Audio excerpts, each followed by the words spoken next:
तो दोस्तों, आज की कहानी एक गहरे बर्फ से ढके जंगल में शुरू होती है, जहां दो भूखे आदमी कड़ाके की ठंड में जिंदा रहने के लिए एक मरे हुए आदमी का मांस खा रहे थे। उनका तीसरा साथी थोड़ी दूरी पर बैठा था और इस भयानक काम में शामिल होने से साफ इनकार कर चुका था, और बस उसकी नजर सामने बर्फ पर पड़े चौथे इंसान पर थी, जो पहले ही मर चुका था, और उसी के शरीर का मांस बाकी दोनों आदमी खा रहे थे। जिसके बाद ये तीनों आदमी भारी ठंड और डर के बीच आगे बढ़ने लगे। रास्ता मुश्किल था, लेकिन वे चुपचाप आगे बढ़ते रहे। लेकिन अचानक दोनों आदमी एक साथ रुक गए, क्योंकि उन्हें पीछे कुछ भयानक दिखाई दे रहा था। लेकिन ये भयानक दृश्य तीसरे आदमी को दिखाई नहीं दे रहा था, जिससे उसके दिल में और घबराहट फैल गई। वो समझ नहीं पा रहा था कि आखिर उसके साथी किस चीज को देख रहे हैं। पर अगले ही पल बाकी दोनों आदमी घबराकर तेजी से भागने लगे। तभी अचानक एक आदमी पर पीछे से किसी अदृश्य ताकत ने हमला किया। उस रहस्यमयी जीव की गुर्राहट साफ सुनाई दे रही थी, लेकिन उसका शरीर पूरी तरह अदृश्य था, और कुछ ही पलों में वो अनदेखा मॉन्स्टर उस आदमी को बेरहमी से नोच डालता है, जबकि बाकी दो साथी डर के मारे जमे खड़े रह जाते हैं। इसके बाद कहानी कई साल आगे बढ़ जाती है। अब हम एक कपल इथन और नेट को देखते हैं। नेट एक मेंटल हॉस्पिटल में रहती थी, क्योंकि उसे मेंटल प्रॉब्लम्स थीं, और इसीलिए इथन उसके जन्मदिन पर उससे मेंटल हॉस्पिटल मिलने आया था। लेकिन उसका असली इरादा उसे उसके बर्थडे सेलिब्रेशन के लिए हॉस्पिटल से बाहर ले जाने का था, इसलिए वो उसे चुपचाप वहां से भगाने की प्लान बनाकर आया था। इसी प्लान के तहत इथन ने वहां के गार्ड को केक ऑफर किया, ताकि वो उसके करीब आ सके। जैसे ही गार्ड पास आया, इथन ने जानबूझकर अपने हाथ में पकड़ी कॉफी उसके ऊपर गिरा दी। इस अचानक हुई गड़बड़ में गार्ड खुद को संभलने की कोशिश कर रहा था, और उसी समय इथन ने चुपचाप उसका आईडी कार्ड उठा लिया। जिसके बाद उसने तुरंत मौका देखकर नेट को वहां से बाहर निकाला, और दोनों हॉस्पिटल से भाग गए। फिर अगले सीन में कहानी एक जंगल के बीच बने कैंप साइट पर पहुंचती है, जहां नेट का बर्थडे सेलिब्रेट करने की तैयारी चल रही थी। उसके दोस्त सजावट और बाकी इंतजाम कर रहे थे। इसी दौरान कैंप में टेडी आता है, जो नेट का बड़ा भाई था। नेट और टेडी के रिश्ते अच्छे नहीं थे, लेकिन टेडी को वहां देखकर पिपा नाम की लड़की बहुत खुश हो जाती है। वो उसे बताती है कि वे यहाँ नेट की बर्थडे पार्टी की तैयारी कर रहे हैं। ये सुनकर टेडी हैरान हो जाता है, क्योंकि उसके अनुसार नेट तो मेंटल हॉस्पिटल में होना चाहिए थी। खैर, टेडी ने पिपा से नेट के बारे में उसकी राय जाननी चाहिए, लेकिन वो जवाब दे पाती उससे पहले ही इथन और नेट वहां पहुंच गए। उनके आते ही सभी ने खुशी से उनका स्वागत किया। बाद में टेंट में बैठकर पिपा ने नेट को समझाया कि उसे टेडी को एक और मौका देना चाहिए। वहीं इथन ने पिपा से कुछ फॉर्म भरवाने के बारे में पूछा, लेकिन उसने ये काम टेडी को सौंप दिया। इसके बाद सभी लोग नेट के बर्थडे का जश्न मनाने लगे और उसे गिफ्ट देने लगे। फ्रांसिस नाम की एक लड़की ने नेट को क्रॉस वाली नेकलेस दी। गिफ्ट देते समय उसने नेट से कहा कि उसे आगे भी संघर्ष करते रहना होगा, क्योंकि अगली बार उसके पास इतना समय या मौका शायद ना हो। उधर इथन और पिपा वे फॉर्म जमा कराने के लिए जंगल में बने एक घर पहुंचे। जब दरवाजा नहीं खुला तो दोनों अंदर चले गए। अंदर एक आदमी हथौड़ा चला रहा था। पिपा की आवाज सुनते ही वो अचानक एक प्लास्टिक का बॉक्स बंद कर देता है, और अगले ही पल उनके पीछे आकर गुस्सा होने का नाटक करता है। फिर खुद को ब्लैकवुड के नाम से परिचित कराता है। ये वही आदमी था जिसे हमने कहानी की शुरुआत में बर्फीले जंगल में देखा था। इस बीच झील के किनारे नेट अकेली बैठकर सिगरेट पी रही थी। तभी टेडी उसके पास आया और उसका हालचाल पूछने लगा। बातचीत के दौरान उसने उनके पुराने कैंपिंग ट्रिप की बात छेड़ दी और बताया कि वही आखिरी बार था जब उन्होंने अपनी माँ को नॉर्मल हालत में देखा था। उसने ये भी कहा कि उसे अफसोस है कि वो उस घटना के बाद कभी वापस नहीं आ पाया। लेकिन नेट ने ठंडे स्वर में जवाब दिया कि वो वैसे भी लौट कर नहीं आता, और ये कहकर वो वहां से उठकर चल बैठी। उधर उनके दोस्त कैम और माइक उसी आदमी से मिले जिसे हमने कहानी की शुरुआत में देखा था, और यही वो आदमी था जिसने उस समय इंसानी मांस खाने से इनकार किया था। कैम ने ब्लैकवुड द्वारा दिया गया वही प्लास्टिक बॉक्स उसके सामने रखा, जो उसे नेट के बर्थडे के बहाने दिया गया था। उसने उस आदमी से कहा कि वो बॉक्स में रखा मांस का एक टुकड़ा ले ले, लेकिन वो आदमी तुरंत मना कर देता है और चेतावनी देता है कि ये खाना सुरक्षित नहीं है। कैम ने उसकी बात को गंभीरता से नहीं लिया और माइक के साथ वहां से चला गया। जिसके बाद कैम ने कैंप में बारबेक्यू तैयार किया और हैमबर्गर पकाने लगा। उसने सभी को खाना दिया और सबने खुशी खुशी वो हैमबर्गर खा लिया। सिर्फ माइक ने हाथ नहीं लगाया, क्योंकि वो वेगन था। लेकिन किसी को ये पता नहीं था कि उन हैमबर्गर में इस्तेमाल किया गया मीट असल में इंसानी मांस था। खैर, अब रात हो चुकी थी। इथन ने नेट से कहा कि उसके पास उसके लिए एक खास तोहफा है, जिसे वो उसे वापस मेंटल हॉस्पिटल छोड़ते समय देगा। ये सुनकर नेट खुश हो गई, क्योंकि आज तक किसी ने उसका जन्मदिन इस तरह सेलिब्रेट नहीं किया था। उसने आज की सेलिब्रेशन के लिए अपने सभी दोस्तों का दिल से धन्यवाद किया। लेकिन तभी अचानक ब्लैकवुड एक बैग लेकर वहां पहुंच गया।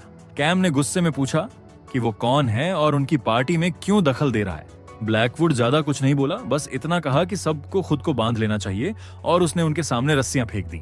ये देखकर एथन गुस्से में उसकी तरफ बढ़ा, लेकिन ब्लैकवुड ने तुरंत उस पर बंदूक तान दी। ये देखकर सभी डर गए और मजबूरी में उन्हें उसकी बात माननी पड़ी, जिसके बाद सबने अपने हाथ बांध लिए। फिर ब्लैकवुड ने बताया कि जंगल में एक मॉन्स्टर रहता है जो उन लोगों का पीछा करता है जिन्होंने इंसानी मांस खाया हो। उसने कहा कि एक समय उसने भी इंसानी मांस खाया था और अब वो मॉन्स्टर उसके पीछे पड़ा है। उसने ये भी बताया कि जो हैमबर्गर सबने खाए थे वे इंसानी मांस से बने थे।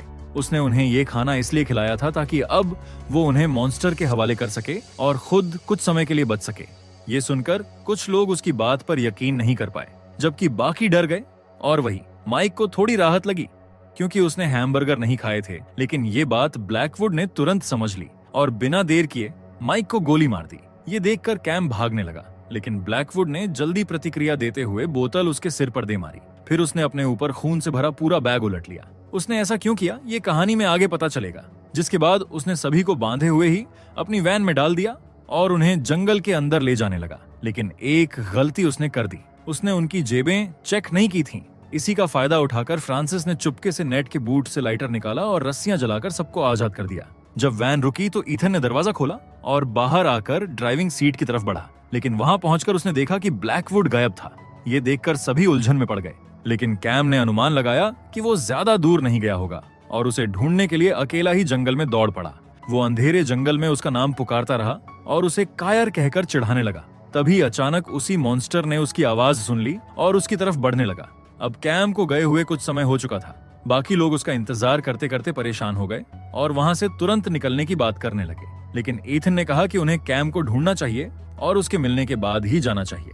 टेडी ने इसका विरोध किया, पर बाकी लोग चुप रहे, इसलिए सभी कैम को ढूंढने निकल पड़े।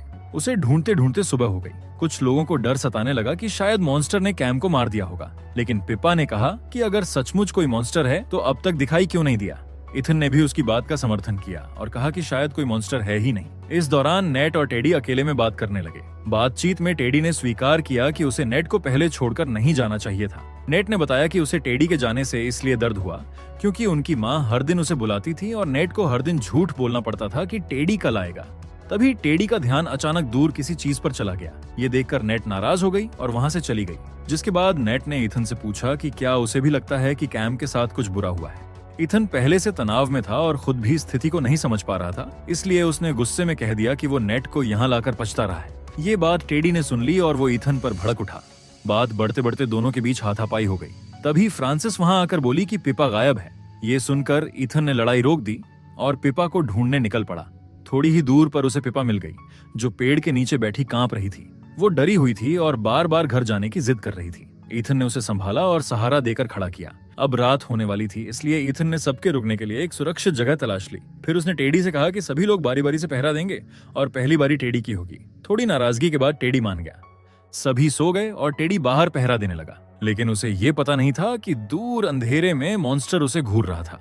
कुछ देर बाद टेडी ने भी उसे देख लिया, लेकिन जैसे ही वो ध्यान से देखने उठा, फ्रांसिस वहां आ गई। उसने टेडी से थोड़ी देर बात की और फिर चली गई। इसके बाद टेडी को जंगल से अजीब आवाजें सुनाई दी। वो सावधानी से इधर उधर देखने लगा, तभी किसी जानवर जैसी तेज गुर्राहट सुनाई दी। वो डरकर तुरंत बाकी लोगों के पास पहुंचा और उन्हें जगा दिया। उसने घबराते हुए कहा कि जंगल में कोई है, लेकिन कुछ देर तक उन्हें कुछ दिखाई नहीं दिया। फिर अचानक नेट पीछे मुड़ी और जोर से चीख पड़ी। बाकी लोग भी उधर देखने लगे और सब डरकर अलग अलग दिशाओं में भागने लगे। भागते भागते फ्रांसिस एक खाई में गिर गई। गिरते ही उसका पैर मुड़ गया और हड्डी त्वचा को चीरकर बाहर निकल आई। वो दर्द से चीखने लगी। उसकी आवाज सुनकर बाकी लोग उसके पास पहुंचे, लेकिन तब तक फ्रांसिस बेहोश हो चुकी थी, इसलिए सबने मिलकर उसे उठाकर आगे ले जाना शुरू किया। इसी दौरान नेट को एहसास हुआ कि कोई उनका पीछा कर रहा है। उसने पीछे मुड़कर देखा तो मॉन्स्टर उसे दिख गया। बाकी लोग भी पीछे मुड़कर देखने लगे, लेकिन तब तक वो गायब हो चुका था। ये देखकर इथन ने लड़कियों से कहा कि वे आगे भागें और वो पीछे से साथ आएगा। सभी धीरे धीरे आगे बढ़ने लगे। तब टेडी डर के मारे फ्रांसिस को वहीं छोड़कर खुद भाग गया, लेकिन इथन ने उसे नहीं छोड़ा और उसे घसीटते हुए साथ ले जाने लगा। कुछ दूरी पर पहुंचने पर फ्रांसिस को होश आने लगा। उसी समय इथन चिंतित होकर चारों तरफ देखने लगा कि कहीं वो भयानक मॉन्स्टर आसपास तो नहीं है। लेकिन अगले ही पल फ्रांसिस अचानक गायब हो गई। जहां वो पड़ी थी वहां अब सिर्फ उसका नेकलेस बाकी रह गया था। इथन उसे उठाकर दौड़ता हुआ नेट और पिपा के पास पहुंचा और उन्हें बताया कि टेडी उन्हें छोड़कर भाग गया। साथ ही उसने फ्रांसिस का नेकलेस भी दिखाया, जिससे साफ था कि वो मॉन्स्टर के हाथ लग चुकी थी। थोड़ा आगे बढ़ते हुए उन्हें एक टूटा फूटा इलाका मिला, जहां एक पुराना टेंट और केतली पड़ी थी। वहीं उन्हें फिर से वही भारी शरीर वाला आदमी दिखाई दिया, वही जिसने पहले हैमबर्गर खाने से मना कर दिया था। उसके पास राइफल थी और देखते ही उसने वो राइफल इथन पर तान दी और उन्हें वहां से जाने को कहा। इथन बार बार मदद की गुहार लगाता रहा, लेकिन वो हर बार मना कर देता था। तभी नेट हिम्मत करके आगे आई और उससे मदद मांगी। नेट की हालत देखकर वो आदमी कुछ पल के लिए झिझका और अंत में मदद करने के लिए तैयार हो गया। फिर चारों लोग पीठ से पीठ लगाकर पहरा देने लगे। थोड़ी देर बाद मॉन्स्टर वहां आ पहुंचा। आदमी ने राइफल उसकी दिशा में तानी, लेकिन उसे सामने कुछ दिखाई नहीं दे रहा था, क्योंकि उसने इंसानी मांस नहीं खाया था और वो मॉन्स्टर केवल उन्हीं को दिख सकता था जिन्होंने इंसानी मांस खाया हो। आदमी भ्रमित होकर राइफल इधर उधर कर रहा था। ये देखते हुए ईथन उसके हाथ से राइफल छीनने के लिए आगे बढ़ा, लेकिन उसने ईथन को रोक दिया। फिर अचानक मॉन्स्टर ने ईथन पर हमला किया और उसे उठा लिया। आदमी ने अंदाजा लगाकर उसी दिशा में गोली चलाई। गोली लगते ही मॉन्स्टर ने ईथन को छोड़ दिया और उस आदमी को भी जोर से धक्का दिया, लेकिन उसे मारा नहीं, क्योंकि वो आदमखोर नहीं था। फिर राक्षस दो लड़कियों की ओर बढ़ने लगा, लेकिन उसी समय टेडी वहां पहुंच गया। उसने जल्दी से राइफल उठाई और राक्षस पर फायरिंग शुरू कर दी। कुछ गोलियां राक्षस को लगीं, लेकिन उनका उस पर कोई असर नहीं हुआ और जल्द ही राइफल की गोलियां भी खत्म हो गईं। ये देखकर टेडी तुरंत लड़कियों को साथ लेकर वहां से भागा और कुछ दूरी पर जाकर तीनों एक सुरक्षित जगह में छिप गए। कुछ देर तक टेडी लड़कियों के साथ छिपा रहा, लेकिन फिर उन्हें बचाने के लिए उसने खुद मॉन्स्टर का ध्यान अपनी तरफ खींचा। पहली बार टेडी ने डर के बजाय हिम्मत दिखाई। मॉन्स्टर उसके पीछे भाग पड़ा। नेट उसे बचाना चाहती थी, लेकिन पिपा ने मना कर दिया। उसका मानना था कि टेडी पहले ही सबको छोड़ चुका था और शायद अब तक मारा भी गया होगा। दूसरी तरफ टेडी अकेला भागता रहा। उसके हाथ में सिर्फ एक टॉर्च थी और वो डर से बुरी तरह कांप रहा था। और कुछ ही पलों बाद मॉन्स्टर तेजी से उसकी ओर बढ़ा और अंततः उसे पकड़ लिया। उधर नेट और पिप्पा आगे बढ़ती रहीं। तभी उन्हें अचानक किसी की तेज चीख सुनाई दी। आवाज बेहद डरावनी थी, इसलिए नेट ने तुरंत अपना फ्लेयर निकाला और उसे जलाया ताकि आसपास साफ दिख सके। फ्लेयर की रोशनी में दोनों उस दिशा की ओर बढ़ी जहां से आवाज आई थी। वहां पहुंचकर उन्होंने हड्डियों का एक बड़ा ढेर देखा, जो मॉन्स्टर की काली करतूत का सबूत था। फिर थोड़ी दूरी पर उन्हें फ्रांसिस मिली, जो जिंदा थी लेकिन बेहद कमजोर थी। फ्रांसिस ने घबराते हुए कहा कि उन्हें तुरंत वहां से निकल जाना चाहिए, क्योंकि यही वो जगह थी जहां मॉन्स्टर अपना शिकार खाता था। तब नेट को समझ आया कि मॉन्स्टर मरे हुए शरीर नहीं खाता, क्योंकि अगर ऐसा होता तो फ्रांसिस अब तक जिंदा न होती। इसी वजह से ब्लैकवुड ने उस टाइम अपने ऊपर खून लगाया था। ये समझकर नेट ने एक लाश से खून निकाला और खुद पर लगा लिया, ताकि मॉन्स्टर उसे मरा हुआ समझे। फिर उसने पिपा से भी ऐसा करने के लिए कहा, लेकिन पिपा ने मना कर दिया। फिर नेट ने फ्रांसिस से वादा किया कि वो उसे लेने वापस आएगी, जिसके बाद नेट और पिपा वहां से निकलने लगी। लेकिन कुछ ही दूरी पर पहुंचते ही उन्हें फिर से वो मॉन्स्टर दिखाई दे गया। ये देखकर दोनों जल्दी से एक टूटी हुई दीवार के पीछे छिप गए। कुछ देर तक मॉन्स्टर वहीं खड़ा रहा, इसीलिए दोनों ने डर को काबू करने के लिए आंखें बंद कर लीं। जब नेट ने धीरे से आंखें खोली और हिम्मत जुटाकर बाहर झांका, तो देखा कि मॉन्स्टर वहां से जा चुका था। उसने तुरंत पिपा को ये बात बताई, लेकिन उसी क्षण मॉन्स्टर अचानक लौट आया और पिपा पर हमला कर उसे पकड़ लिया और नेट के सामने ही उसने पिपा को खा लिया। ये दृश्य देखकर नेट जान गई कि पिपा को बचाने का कोई रास्ता नहीं बचा है, इसलिए वो वहां से भाग पड़ी। भागते भागते वो जमीन पर गिर गई। तभी मॉन्स्टर उसके पास आया, उसे ध्यान से सूंघा और फिर उसे छोड़कर चला गया, क्योंकि वो खून से लथपथ थी और उसे मरी हुई समझ लिया गया था। मॉन्स्टर के चले जाने के बाद नेट धीरे धीरे उठी और आगे बढ़ने लगी। कुछ दूरी पर उसे टेडी की टॉर्च मिली और वहीं पास में खुद टेडी भी पड़ा मिला, जिंदा, लेकिन अपनी आखिरी सांसों पर। उसे देखकर नेट फूट फूट कर रो पड़ी। टेडी ने कमजोर आवाज में अपने पुराने गलतियों के लिए माफी मांगी और फिर एक अंतिम विनती की। वो नहीं चाहता था कि मॉन्स्टर वापस आकर उसे जिंदा खा जाए, इसलिए उसने नेट से उसे मार देने की गुजारिश की। नेट ने पहले इनकार किया और कहा कि वो मरे होने का नाटक कर ले, लेकिन टेडी ने बताया कि अब उसे नाटक करने की जरूरत भी नहीं पड़ेगी। आखिर में आंसू बहाते हुए नेट ने एक भारी पत्थर उठाया और उसे मार दिया। फिर उसने टेडी की टॉर्च उठाई और आगे बढ़ गई। कुछ देर चलने के बाद उसे सड़क दिखाई दी और दूर एक घर भी नजर आया। वो धीरे धीरे उस दिशा में बढ़ी और अपने टेंट तक पहुंची। वहां उसने बैग से कार की चाबी निकाली, ब्लैकवुड के घर के पास से गुजरी और खुद को सुरक्षित करने के लिए अपनी कार में जाकर बैठ गई। लेकिन जैसे ही उसने कार स्टार्ट करने की कोशिश की, इंजन बिल्कुल भी चालू होने का नाम नहीं ले रहा था। लगातार नाकाम होने के बाद नेट टूट गई और जोर से रो पड़ी। कुछ देर बाद उसने खुद को संभाला। तभी उसकी नजर सीट के पीछे रखे उस गिफ्ट पर पड़ी जिसका जिक्र ईथन ने किया था। उसने गिफ्ट खोला तो उसमें उसकी और उसकी माँ की एक फ्रेम की हुई तस्वीर मिली। तस्वीर देखते ही वो फिर से रो पड़ी, लेकिन कुछ क्षण बाद उसने फोटो को एक तरफ रख दिया। जिसके बाद नेट एक टूटी हुई कांच की शीशी हाथ में लेकर ब्लैकवुड के घर की ओर बढ़ी और अंदर घुस गई। अंदर पहुंचने पर उसे वो गंदा कमरा मिला जहां इंसानी मांस से हैमबर्गर बनाए जाते थे। ये दृश्य देखकर वो डर और घिन से भर गई और उल्टी करने लगी। उसी समय ब्लैकवुड वहां आ गया। उसने शांत लेकिन भारी आवाज में कहा कि उसने जो कुछ भी किया वो उसकी मजबूरी थी। फिर उसने अपनी कहानी बतानी शुरू की कि वो एक हवाई जहाज दुर्घटना से बचा था। दुर्घटना के बाद भारी ठंड थी और उनके पास खाने के लिए कुछ नहीं बचा था। भूख, ठंड और मौत के डर के बीच उसने और उसके साथियों ने मजबूरी में मरे हुए पायलट का मांस खाया। उसी एक पाप ने उनके जीवन में वो मॉन्स्टर को बुला लिया और तब से वो मॉन्स्टर लगातार उसका पीछा करता रहा। ब्लैकवुड ने नेट से कहा कि अब वो भी उसकी तरह बन चुकी है और उसे भी मॉन्स्टर को खिलाना होगा। ये सुनते ही नेट ने टूटे हुए कांच से अचानक ब्लैकवुड पर हमला कर दिया। दोनों के बीच जोरदार संघर्ष शुरू हो गया, लेकिन तभी मॉन्स्टर ने दरवाजा तोड़ते हुए अंदर प्रवेश किया और ब्लैकवुड को पकड़कर घसीट ले गया। कुछ ही पलों में उसने ब्लैकवुड को मार डाला। फिर नेट ने खुद को छिपाने की कोशिश की, लेकिन इस बार मॉन्स्टर उसे जिंदा देख पा रहा था और वो जहां भी जाती मॉन्स्टर तुरंत वहां पहुंच जाता। डरते हुए वो भागती हुई कार तक पहुंची और आखिर में कार स्टार्ट करने में सफल हो गई। वो वहां से तेजी से निकलने लगी, लेकिन गुस्से और डर की मिलीजुली भावना में उसने अचानक कार घुमाई और पूरी ताकत से मॉन्स्टर को कार से टक्कर मार दी। लेकिन मॉन्स्टर इससे भी नहीं मरा।